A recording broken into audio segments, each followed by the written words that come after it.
सुप्रभात मित्रों। फिर से मैं एक बहुत ही बढ़िया टॉपिक लेके आ गया हूँ। ये शुगर मिल ऑटोमेशन का चौथा वीडियो है। 3 वीडियो ऑलरेडी दे चुका हूँ और ये बहुत ही इम्पोर्टेंट है, और जो तीनों थे वो भी बहुत इम्पोर्टेंट थे। तो कैन प्रिपरेशन डिवाइसेस का कैसे कैसे इंटरलॉक होता है, सारा एक ही वीडियो में कवर कर दूंगा। तो चलिए जल्दी से स्टार्ट करते हैं। इसमें जितने भी कैन प्रिपरेशन डिवाइसेस हैं सबका इंटरलॉक देख लेंगे एक के बाद एक कि कैसे क्या होता है। Cane carrier, auxiliary cane carrier, CVC cane belt, conveyor leveller, सबका। Speed regulation of rake elevator, पहला पॉइंट देखते हैं। Speed of CVC shall be controlled automatically as preset based on the target crushing rate. तो जिसके according वो ratio डाला होगा, preset जो भी उसमें वैल्यू डाली होगी उसके अकॉर्डिंग सीवीसी जो है कंट्रोल करेगा ऑटोमेटिकली, जो भी हमने टारगेट दिया होगा क्रशिंग का। Shall be further controlled based on the load of first mill, और फर्दर जो कंट्रोल होगा वो पहले मिल के द्वारा होगा, उसका आरपीएम का अप डाउन जो भी होगा, और लोड से आरपीएम अप डाउन होगा उसके अकॉर्डिंग। और cane level on first mill Donnelly chute, तो जो बगास आ रहा है उसका चूट लेवल के अकॉर्डिंग भी सीवीसी कंट्रोल होगा to ensure uniform feeding of cane to first mill. तो फर्स्ट मिल का आरपीएम और दोनाली चूट से सीवीसी कंट्रोल होगा।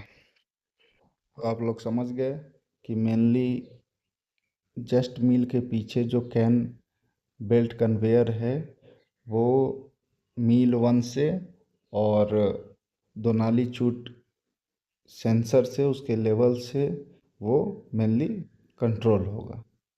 उसके बाद वो कंट्रोल होगा तो पीछे की डिवाइसेस और कंट्रोल होंगी, वो सब मैं एक एक करके बताऊंगा। Speed of CBC shall reduce. Speed है जो कैन बेल्ट कन्वेयर का, वो रिड्यूस होगा। कब रिड्यूस होगा? When the overriding signals like first mill load, first mill Donnelly chute exceed from preset value. ये रिड्यूस तब होगा सीवीसी का स्पीड जब पहला मील का लोड और दोनाली चूट लेवल जो है वो एक्सीड हो जाए प्रीसेट वैल्यू से, जो उसमें वैल्यू दिया गया है उससे वो एक्सीड हो जाए, तब ये रिड्यूस होना चालू हो जाएगा सीबीसी का स्पीड, क्योंकि जस्ट पीछे है, माल को कम लाने के लिए वो रिड्यूस होना चालू हो जाएगा। अगला पॉइंट है speed of the preceding carriers, that is rack carrier, can carrier and auxiliary can carrier shall be proportionately reduced in a manner to flow a fixed preset ratio of the speed। जो भी उसके पीछे के carriers हैं उन सभी पे प्रभाव पड़ेगा, चाहे वो एक्सिलरी कैन कैरियर हो, कैन कैरियर हो या रैक कैरियर हो, सभी के ऊपर प्रोपोर्शनली प्रभाव पड़ेगा। अगर सीवीसी की स्पीड लो होगी, रिड्यूस होगी, तो वो ऑटोमेटिकली सभी कैरियर्स की फीडिंग डिवाइसेस की स्लोली कम कर देगा स्पीड। अगला पॉइंट है if CVC trip on the maximum overload, then preceding carriers, rack elevator, can carrier, auxiliary can carrier also shall be trip। अगर सीवीसी ट्रिप होगा तो उसके पीछे के जो कैरियर्स हैं वो ट्रिप हो जाएंगे। ये चीज़ आप लोग को ध्यान रखनी चाहिए। अगला पॉइंट है further load of all can preparations devices. जो भी लोड है सारे कैन प्रिपरेशन डिवाइसेस का, shall override all other speed signals, सभी को ओवरराइड करता है जितने भी स्पीड सिग्नल्स है उधर, for can conveyors and carriers. जितने भी कैन कैरियर्स हैं, कैन कन्वेयर हैं, उन सभी को ओवरराइड करता है एक के बाद एक सीक्वेंस में। अगला पॉइंट्स है when load of any can preparation device exceeds the set load से किसी भी कैन प्रिपरेशन डिवाइस का जो लोड है वो ज़्यादा हो जाए तो the speed of the belt conveyors can carrier auxiliary can carrier shall be reduce. तो सारे कैरियर्स की जो स्पीड है वो प्रोपोर्शनली रिड्यूस हो जाएगी। However in the case the load increases beyond the rated value proceeding all carrier shall trip।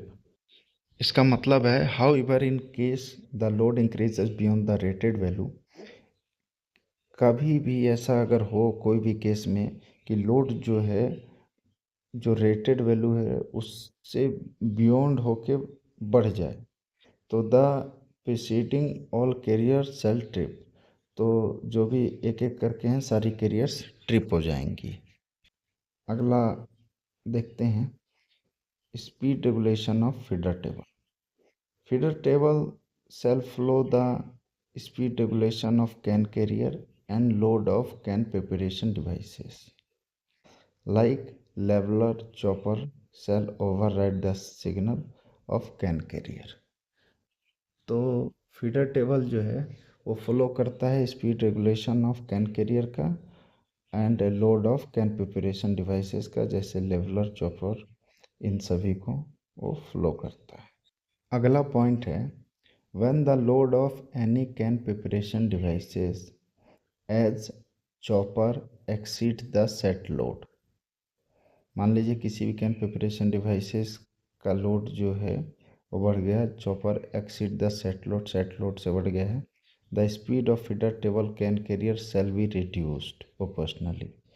तो अगर मान लीजिए चॉपर का लोड बढ़ गया है तो फीडर टेबल का भी लोड जो है वो reduce हो जाएगा proportionally। However, in case the load of chopper increase beyond the rated value, the feeder table can carrier shall be tripped। यही मेन पॉइंट है। इसमें बताया गया है कि अगर कभी चॉपर का जो लोड है वो एकदम से बढ़ जाए रेटेड वैल्यू से तो इसमें क्या होगा कि फीडर टेबल और कैन कैरियर दोनों ट्रिप होंगे। ये इंटरलॉक। अगले पॉइंट पे बढ़ते हैं। In the same way auxiliary can carrier speed shall be reduced proportionally depending on head on cutter। तो हेड ऑन कटर से इंटरलॉक जो है वो एक्सलरी कैन कैरियर का होता है और उसके अकॉर्डिंग स्पीड कम ज़्यादा होती है। मैं क्लियर समझाने के लिए 2 पॉइंट लिख दिया हूँ। ACC speed shall be control by head on cutter, CC speed shall be controlled by load on fabrizer, leveler and chopper। तो एक्सलरी कैन कैरियर की जो स्पीड है वो कंट्रोल होगी मेनली हेड ऑन कटर द्वारा, और सीसी कैन कैरियर की जो स्पीड है वो shall be controlled by load on fabrizer, leveller और चॉपर। ठीक है। अब बाकी सीबीसी रेक कैरियर इन सब के अकॉर्डिंग भी कम होगा सीसी की स्पीड। अगला जो पॉइंट है वो है proportionate control on each CBC, RE, CC and ACC shall be present। Further, cane blanket level on both sides shall override on speed control of CBC। एक दूसरे पे प्रोपोर्शनली हर कोई डिपेंड है, चाहे वो सीबीसी हो, आरई हो, सीसी हो, एसीसी हो, एक एक करके जैसे जैसे पीछे की हम देखेंगे फीडिंग डिवाइसेस वो सब स्लो होती जाएंगी अगर आगे की डिवाइस स्लो हो रही है तो। Further the can blanket level on both sides shall override on speed control of CBC. तो जो केन ब्लैंकेट लेवल जो सेंसर्स हम लगाते हैं वो अगर भर के चलेगा तो वो जो है वो सीबीसी की स्पीड को कंट्रोल करेगा, ओवरराइड करेगा सीबीसी की स्पीड को। तो केन ब्लैंकेट लेवल का जो हम कंट्रोलिंग देते हैं वो सीबीसी से देते हैं, जो मिल के जस्ट पहले जो बेल्ट होती है उससे देते हैं। तो देख लीजिएगा, बहुत ही इम्पोर्टेंट टॉपिक पे चर्चा हुई आज। थैंक यू गाइस, फिर मिलेंगे नेक्स्ट वीडियो में।